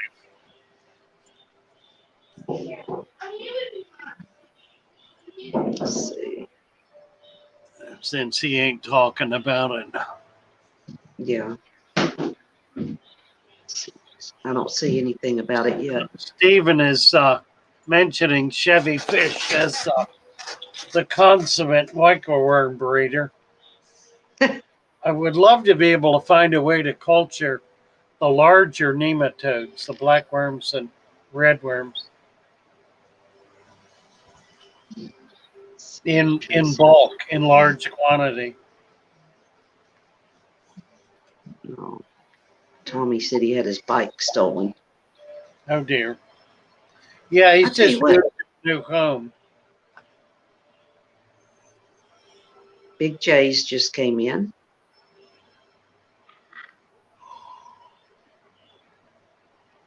Oh. Let's see. What are you going to do today, Father Fish? What do you have planned? Anything exciting? Well, we're going to be on the hunt for escaped veil chameleon. For one thing. You should do a live stream with that. Yeah, really. That could be fun. Crazy. You had what, 21 up? Did you say you had 21 of them plus the 2 you just bought? At 20. Oh my goodness. Yeah. And we're down to, I don't know, we sold one. And the rest of them are on the loose. The rest of them are out and about. Betsy got one. Let's see. Logan's was asking about what kind of plants he should get. Going to be planting the 125. Any suggestions? You got anything good in there, Father Fish, for Logan? Sounds like he needs to take a trip to come see you. Oh yeah, well come on in. I've got huge quantity of new plants. A lot of really cool stuff, and a lot of plants that grow bigger too. Not just swords, but other kinds of stuff. I've got some plants big leaf plants that are up to the top of my 200-gallon tank in a matter of less than a week. So Holly Gibbs got one of the bowl-type hatcheries. Is this what you were talking about? May have been. It's separated. It's supposed to be good at doing a little. Oh, Brian. This one I've seen is it's like flat. It's like a disc almost, and it's got a little reservoir thing in the middle with a little basket, and you hatch the shrimp out of it. It's about $30, but I've been thinking about one. I don't know. Let's see. They hatch so easily. Tommy didn't. Nicholas is talking about Scarlet Temple. Tommy got one of the paintings. Guess he wants to come to Florida, doesn't he? Uh, I really need to do some artwork. I've got to send you some. So many great artists out there. There's no competition. It's just everybody's so talented. Nicholas saying cryptic green Venti is good. Yeah, it is. It's a beautiful plant. I tell you what, I got the yeah, Thunder said that was the hatchery he's talking about. I've Right. got what was it? The Pogostemon octopus or Stellatus octopus. I can't think if I'm saying that right. That's a wonderful plant. I don't know if you get anything like that in Pogostemon octopus. Yeah, I got Stellatus. some in couple of shipments ago. They really are nice. I was amazed. Man, that thing, I'm telling you, that's one of the easiest plants, and it's so beautiful. I mean, it stretches to the top, it fills in. It's really Right. pretty. Roman see. just found a dried up Pandagara. Uh-oh. Pandagara will walk out of your tank. You need a lid if you got Pandagara. They love to come up and out of the water. I think they live on grass or something. Funny, but they routinely come out of the water. I'm excited to see what my plants have done since they've been there with the timer on it and just growing wild. Hopefully they'll be. David was just here. He just said that he used to build all of his tanks when he was younger. At his peak, he had 5,000 gallons of aquariums and fish. My wife made me get rid of most of it when we moved here. Well, that's sad. You're supposed to move up, not down. You're supposed to move to a place where you can have a 10,000 gallon fish room. You messed up on that one, David. Jeez. I'll tell you that what you got to do, you guys whose wives are not on board with your fish, you got to take her in the fish store. You got to take her in there with her. If you do that, she will find something that she absolutely loves. Maybe not the first time, but by the second or third time, she'll be looking around, filling in, whiling away the time and finding, oh, I love that $600 discus over there. And what you got to do then is you got to buy it for her. Whatever it is, you buy it for her. And you help her set up the tank for it, and it's her tank and her fish. But don't you ever let it die, because if it dies, she'll never go back. So it's a little, all your fault. Really, but once you get this, once you get her on board with this, then you got a partner. Then you can build it together. Don't be at loggerheads with your partner about fish. Don't do it. Get them on board. It's critical. Thunder Aquatics. One Dirty Platy's asking, Father Fish, are there any apistogrammas that are too aggressive for a community tank?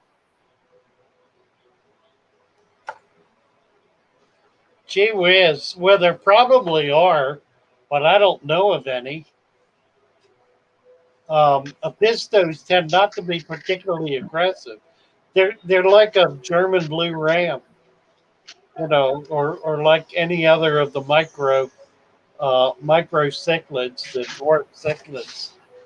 They're relatively peaceful little fish. They may get territorial when they're breeding or wanting to breed, but unless you've got them in a tiny little tank with something that's crowding them out, but if you've got them in a decent sized tank, at least a 20-gallon minimum, then and don't have so many fish in there, there's no room to turn around.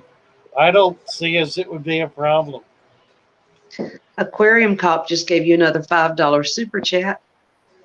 Did he now? There he is. He did. All is well at Papa Smurf. I'm planting the plants and watching you guys on TV. Love to the shoal in the chat. Oh, well. Love to you and Curly Bunny. Love you guys. Oh, well. Let's see. Psychedelic Hippocampus says, Father Fish, I have an agreement with hubby. I don't say anything about his golf, and he doesn't say anything about my hobbies. Perfect. Well, that works. Let's see. You know, I'll What's tell you Lee that- saying? Lee. Let me dwell on this a little more, because there's another dimension to this that, thank you, Aquarium Cop, very much. There's another dimension to this. And I've seen it particularly with saltwater reef tanks. A saltwater reef tank, typically, for most people who do it, is an extremely high maintenance system where there are essentially two different levels of work. One is the husbandry level, the other is the mechanical level. The people who are there went the sand bell, reminding me that there's a third level, which we're not talking about right now. Typically, if the man of the house will take over the mechanical end of it, and the woman the husbandry end of it, then they form a partnership that maintains those systems extremely well. And the same principle applies in freshwater, particularly if you have a fish room. There are mechanical issues, there are husbandry issues. If you can kind of separate those two into two work groups and two different people, you're going to get a lot more done, and you'll have a lot fewer squabbles, and you'll be able to see things happen that might lay languishing otherwise. So try to create that kind of separation of powers, if you will, because it really, really works out well. Oh, good. He's talking about David building a shed. Wonderful. And a greenhouse. Yeah, I want to do a greenhouse down here in Florida. That's kind of my goal. I want to get into a greenhouse and be able to start doing fish in a greenhouse with a lot of sun coming in. I really want to do fish. I want to do fish tanks in sunlight, like that, but glass tanks as well.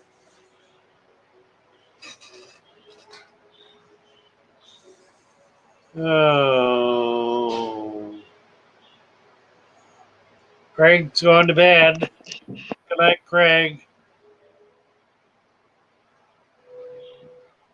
Good night, Craig. I couldn't get my microphone unmuted. So glad you joined us this morning, or good evening. Let's see. Holly Gibbs asked a question. She said, what are your thoughts of me adding some guppies and large sailfin mollies in these 3 green spotted puffers and a 55? Well, the guppies are probably going to get their tails chewed off. Mollies probably will survive okay. Puffers are nippers. You can keep them well fed and it'll slow that down, but they're still going to be nippers. I would do more fast moving fish that are going to be able to stay out of the way. Guppies are not going to be able to do that unless you're doing endlers or something like that. And then the likelihood is that the puffer's going to just see it as food and snag it and eat it. The whole fish, not just nip it, but eat it.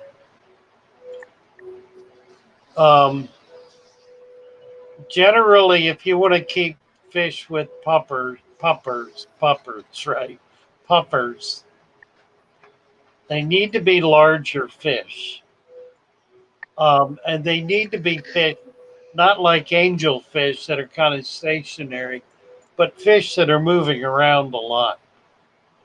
Puffers don't move around a lot. They're more stationary. They're more like a lurker. So, try to think behaviorally and try to think about fish that are going to be able to protect themselves from the guy over there who's gonna take a bite out of them if he gets a chance. Let's see. Oh, Dan Flores says we work together. We work together good. Nice, nice. Thanks, Rohan and Dan. Yeah, true. If you can do that, it's really amazing. Really is amazing. Well, this is the Father Fish Show, so I just sit here and watch the chat. I think you should shrink me, though. Where are we? No, I don't mind. Let's see. We're still good. Big Tank Hank has come in. Craig's going to bed. I think we already said that one. Rohan said that was a great tip, Father Fish. I forgot to unmute myself. Yeah, Time I'm for kind of another low. story. I'm a little low energy today, aren't I? Let's take a Let's see. break. It's 9:15. Let's see if we get a little music up here Okay. and maybe I can get a cup of coffee or something going. If I missed anybody, please let me know. I think that I've got everything. David Piper's talking about making a pond. Oh yeah, we already talked about that. The shed. Okay, break time. Let's do Roxanne. Oh my gosh, Dan Flores. One more. He said, my friend is Muslim. He has 3 wives. How does he get them all involved in the hobby? Oh my word. Well, that would be interesting, wouldn't it? Where Yes. there's a way. That could be, well, listen, one feeds and the other does water changes. There you go. And the third one I runs love you her. guys. Funny stuff.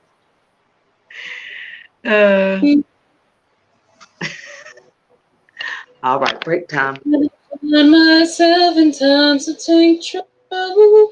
Father Fish, he comforts me. Speaking words of wisdom, let it be.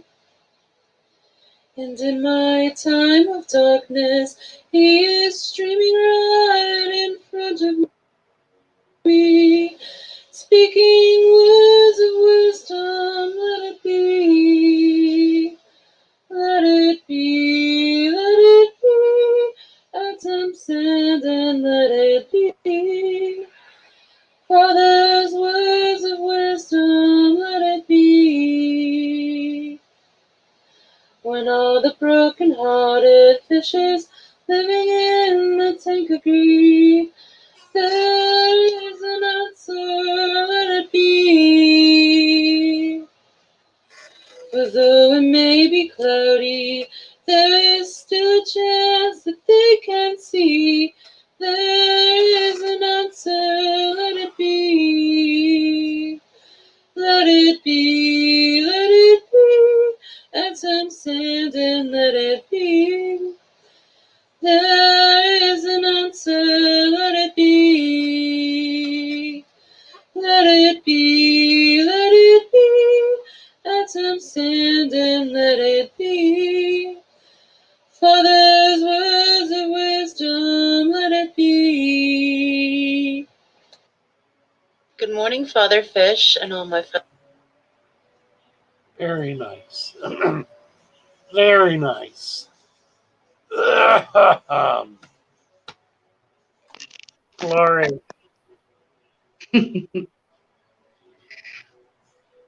Let's see. I don't know if you saw my conversation, Father Fish, but I had a overdose happen 2 days ago to a cousin. I just want people. I did see some of that. Yeah. I just want to tell people that I know in this aquarium we've got a lot of people that are, like we've talked about, that have had addiction problems and stuff. And I'm always here. I know you're always there. And one of the worst things we can do is isolate ourselves, which I have a bad habit of doing. And this has been really good for me. I've been crying all night. That's when my eyes are swollen shut, because it's just such a shame. Things are just not like, I hate to say, not as bad as when I used to do stuff, but it is. This stuff has come in, and it's like playing roulette. And so much of it is poison. The Chinese are deliberately sending poison to kill people. Yes. And it's he was 27 years old. No one even knew. They thought he was drinking. He was going through a divorce, and it just blew our minds. I mean, it when they got I guess he was found with the stuff on him when they found his body, and it's devastating. And I just don't want to see anybody go through this. I don't care what you're going through. I've been on probation. I've been on parole. I'm a felon. I've got my voters' rights back. I know. You can't tell me I've been bad. So this hobby is what saved me. This is what got me back out of my shell and joining Father Fish. And I love you guys. Please reach out if you ever need anything. I'm serious. Yeah, I get a call. I get calls every week from folks that just need to talk. Right. And that's all it is sometimes. Yeah, it's interesting. Somebody was saying to me the other day, I hate to dump all this on you. And I said, dump it on me. My goodness, this is my joy. This is right. This is the burden so light. I love it. Right. Because it gives me the chance to tell you how wonderful you are and how precious you are. Right. And how much you mean to me and to so many others. We are not a burden. Crying. We are a joy to each other. No. And if it takes a little fish to bring you joy and happiness, then so be it. Yeah, really. It really breaks my heart, because I was locked up for 2 years because of my actions, and I lost my mom. I'm an only child. I lost my mom from cancer during it, and I wasn't there to take care of her one day, and I know it was a great shame to her, and really, I just want y'all to know how happy I am that y'all have accepted me into this community, because I didn't want friends anymore. I didn't want to talk to anybody. I had done too much bad. So I really appreciate y'all. I do. And there's, like I said, nothing that anybody's done that can be anything worse than I've done, because I did some bad stuff. But I'm so thankful to be here. Y'all are part of my gratefuls every morning. I tell you something. Anybody who has not been broken should not be trusted. Exactly. And you think you're at the bottom of a pit. Let me tell you, that bottom can get real deep, real deep. I'm 50. I'll be 53 years old this year. And just to think about the past 20 years that I've wasted, it's terrible. Oh, I know. It is. Lord, I've been in 30 years. Talk about wasting time. Right. And One Dirty Platy just sent you another super chat for $10. Very nice. Yes, thank you. Very lovely. Appreciate it. That's right. Color Guppy said we have to fall in order to learn to get up. Amen. Right. Amen. I fell and wallered for a long time. Amen. Y'all see my little fish back here? I put a fish in the background. This is the little fish from the video that said a fish, a fish, a fish. Somebody gave me this little tank. I know it's got the blue Fruity Pebble gravel in it, but I'm going to take that gravel and I'm going to cover it in sand. There you go. She's just about 2 months old. Yeah, amen. But she sure is happy. See all the plants I put in there with her? She's tickled to death. That's all it took for me. That little sucker right there. I haven't seen my fish in a month. Let's see if anybody else has said been anything. clean 5 years. I've been sober. Amen. I've been straight and sober since 1985. What's that? 35 years. 35 T-Bone, me years too. straight sober.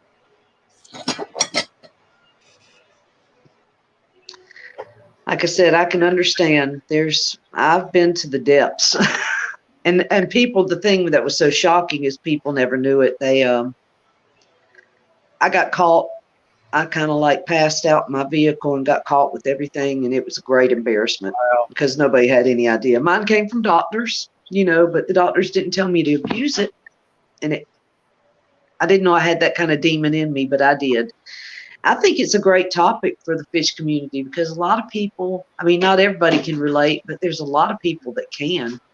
And I've been thinking about doing something like that on my channel, like a little recovery kind of group with fish.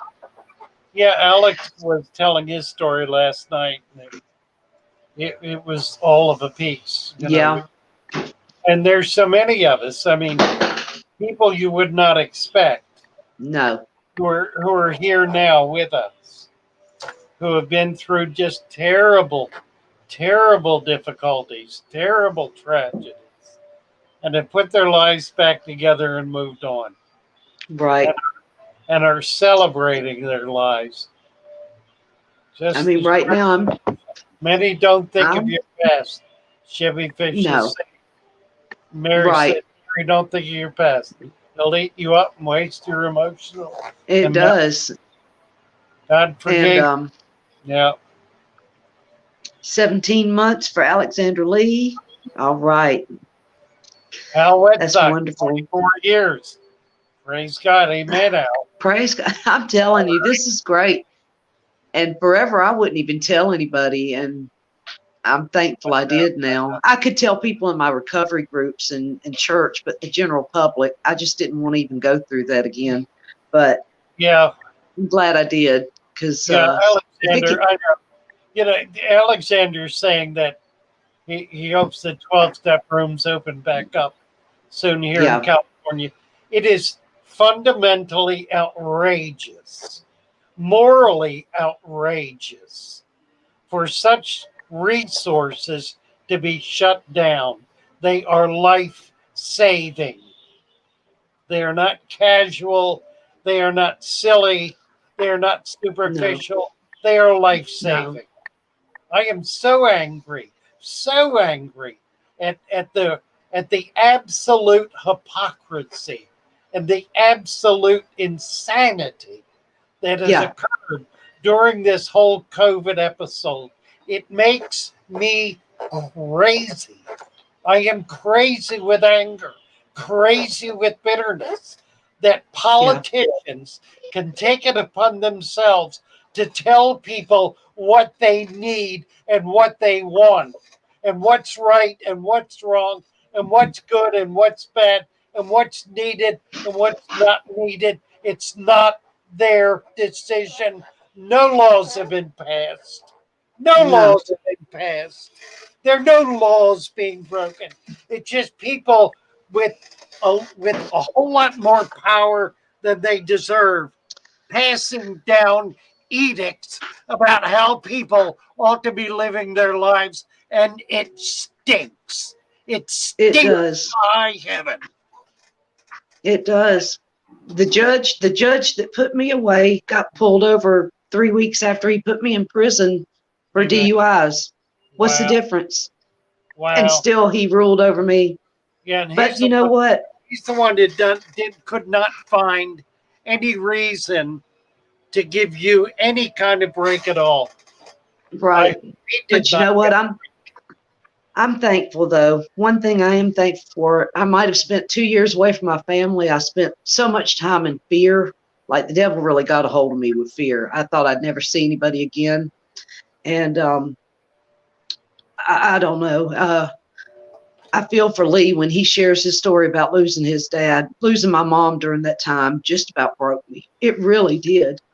And I'm glad though that I did go to jail at the time because it saved my life. It really did. Well, yeah. Might not have been the right way, but it really did. And I'm just thankful I'm here today. I didn't mean to get off on this subject, y'all, but I think it's something that we're really dealing with as a society. Amen. It's scary. Amen. And it Yep. affects every family, and it's not prejudice. It doesn't Yep. care who you are. Yep. I mean, I've seen some great people that have fallen, and I just don't want people to be ashamed, because if you live with that shame, it'll eat you up, like Chevy said. It'll drive you nuts. So, Yeah, you yeah, got to find the Lord. You really got to find the Lord. You really that's do, right. because that's Got- the only source of absolute strength that you're going to ever find in your life. It's the only place, it's the only bond that cannot be broken. It cannot be. It is absolutely permanent, absolutely strong, and absolutely with you every second of your life. It will not fail you.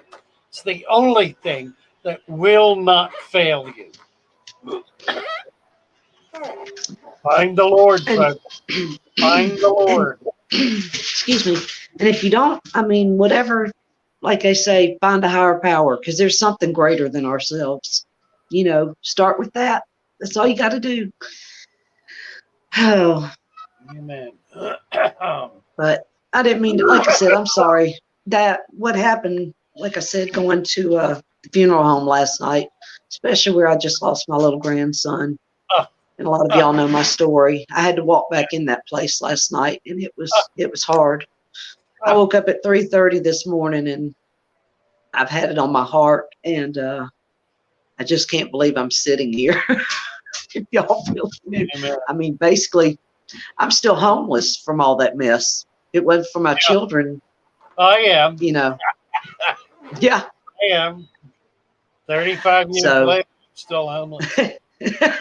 Love you all. Really a choice, but it's a choice. Somebody That's right. Let me pick on this. Alexander's talking about his mother, saying that Mary, you remind me of my mom. She don't, but my mom doesn't want to give her life to God and take her hands off the wheel after hitting bottom time and time again. I'll tell you something, Alexander. You might say this to your mother. Yeah. There's some people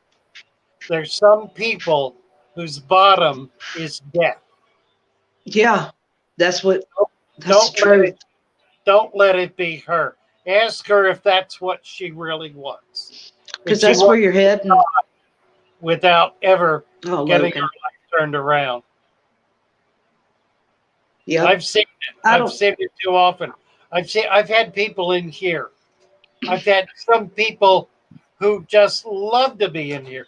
They cherish being in here. This shop was so important to them, and they're gone.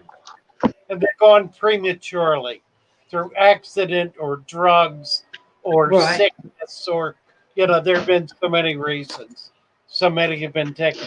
I lost probably a dozen over the 10 years or so, 15 years I've been here. Lost easily a dozen very, very close friends. People who were very tight with this shop, who I could not, some of whom I could not save. Not that it was up to me to save them, but I drew them in, but they didn't get it. Some did, and they passed on, and were glorified, I'm sure. But others died in their pain, died in their misery. That's right. It's so horrible. It's so horrible to see that happen. Can't let it happen. Logan just said jail's institution or death, and I've never been suicidal, but I'll tell you, I never wanted to live the way I was living, and I would have welcomed it at some points just to be out of the misery. And but you don't realize how bad, because you think you're so bad that your family, they'd be better off without you. And I can't imagine what it would have done to my children. And if I hadn't have gone through all that, I wouldn't be sitting here today for my children now with what we just went through. So there's never lose hope, because for me, my kids will sit here and tell you right now, there's no way I'm sitting here right now. I think my daughter left a comment on a video yesterday or day before. That was so sweet.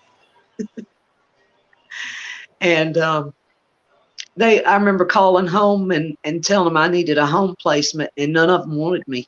You know, they were like, I think you're just conditioning us, Mom, so you can come home and just act a fool again.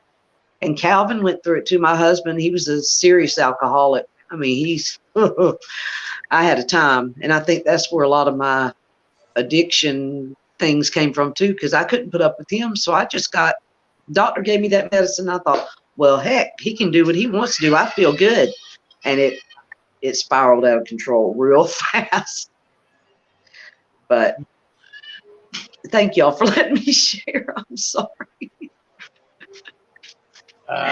It hit pretty close to home last night, seeing that handsome young man laying there, you know, embalmed, laying there. Just don't ever want anybody to go through that. I really don't. Amen. Well, we certainly got on the track today, didn't we? Yeah, we did. But I hope it might have helped somebody. It ain't getting off track either. It's getting on track. Yeah. Even like one Dirty Platy said, if you're not religious, you know, it doesn't matter if you're not religious or not, because addiction is addiction and it kills, and you're going to lose somebody. And that person living in it is miserable. Believe that. They're miserable, and they'll do anything not to be sick. Yeah. So, and everybody turned their backs on me. You know, they didn't look at me that way. They didn't think I had a disease or a sickness. I was a criminal. I was this. But for 32 years, I was a member of the community and a good mom to 3 children. But you know what? They forgot those 32 years real quick and judged me completely. You know, like, oh, we knew something was wrong with her. She's been a drug addict this whole time. And I wasn't, not till then. But when it happened, it happened. So I just love you all. Snails and nano fish tails. Shrimp and nano fish tails. Here's the lurker we drew out into the light. Hey, all you lurkers, we love you the most. Amen. Because I was a lurker for a long time, and that's the reason I'm here right now. Because one day when I was going through this stuff with my grandson, I just decided, what's there to lose? I'll just reach out and say, I need some prayers. And this family just absolutely opened their arms and hearts to me. And I'll never forget it. Never. Yep.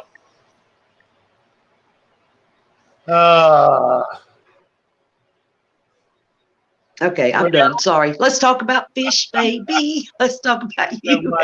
Yeah, I think that's what we need to do. I think we need to listen to Lee here. Yeah. Let's see if we can get a tune up.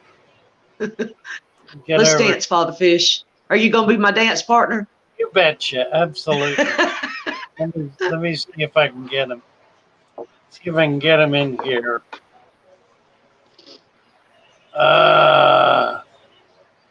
Here we are. Here we are. Hello, Mary. Mary, try and... That's me. Let's talk about fish, baby. Let's talk about you and me. Let's talk about all the good things and the bad things that may be. Let's talk about fish.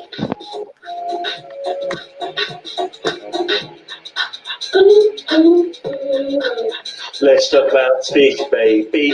Let's talk about you and me. Let's talk about all the good things and the bad things that can be. Let's talk about fish. Fish. Let's talk about fish. Let's talk about fish.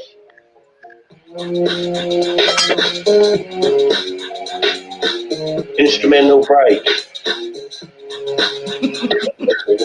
Oh,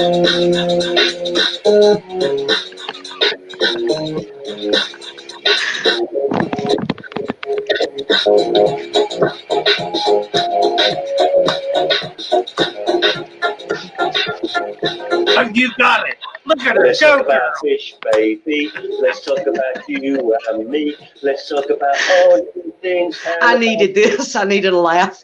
Let's talk about fish.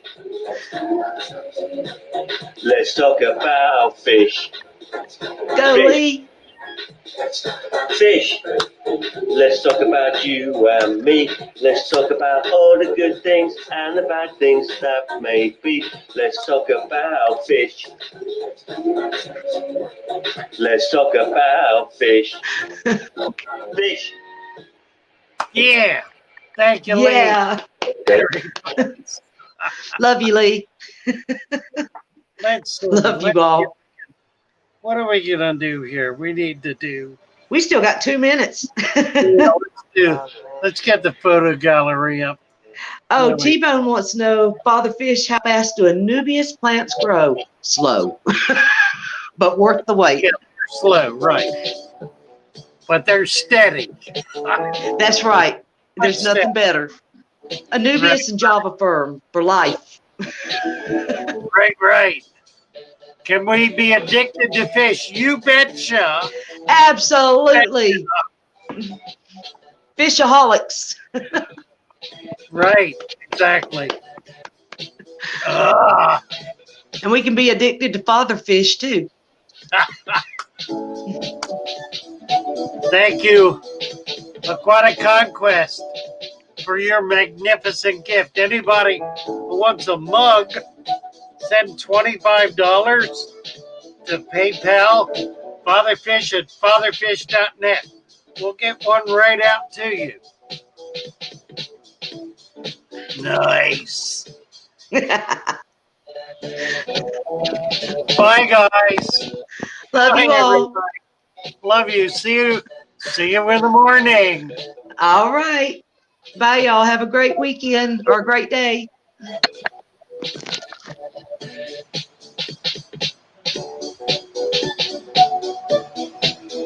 Hey, Raymond here. I hope you are doing well.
The principle, if you will,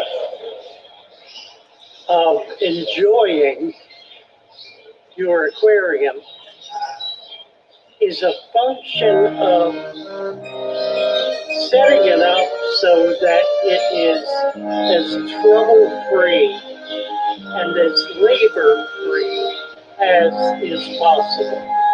And that's really all I've been trying to teach through all these videos is how to set up an aquarium that's trouble-free, that's labor-free, that's easy to maintain, that you can walk away from for an extended period of time, and it will remain stable and healthy.